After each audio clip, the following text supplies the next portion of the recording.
ఇప్పుడు ఏదైతే వీళ్ళు పొదుపు చేయాలంటున్నారు కదా సార్, చిన్నది చెబుతా. రామానాయుడు అనేటటువంటి వ్యక్తి మంత్రిగా విజయవాడ నుంచి ఉండవెల్లిలోని సీఎం క్యాంపు కార్యాలయానికి సైకిల్ మీద వెళ్ళాడు. సైకిల్ మీద వెళ్ళినందుకు అయిన ఖర్చు కారులో వెళ్లే కంటే 10 అయింది. ఎందుకయిందో నేను చెప్తా. ఇప్పుడు కారు, వాళ్ళు వాడే కారు ఫార్చునరో ఇన్నోవానో ఉంటది.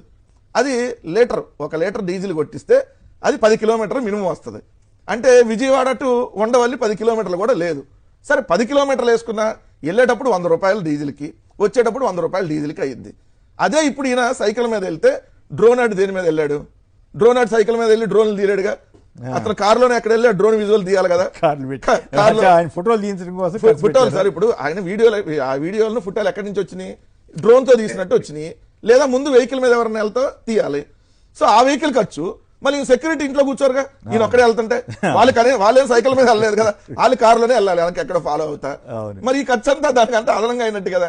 అందుకని ఈ డ్రామాలు ఆపి ప్రజలకు మంచి చేసే దాని మీద కాన్సన్ట్రేషన్ చేయండి. చాలు చాలు బాబు, నాటకాలు చాలా చూసాములే మేము.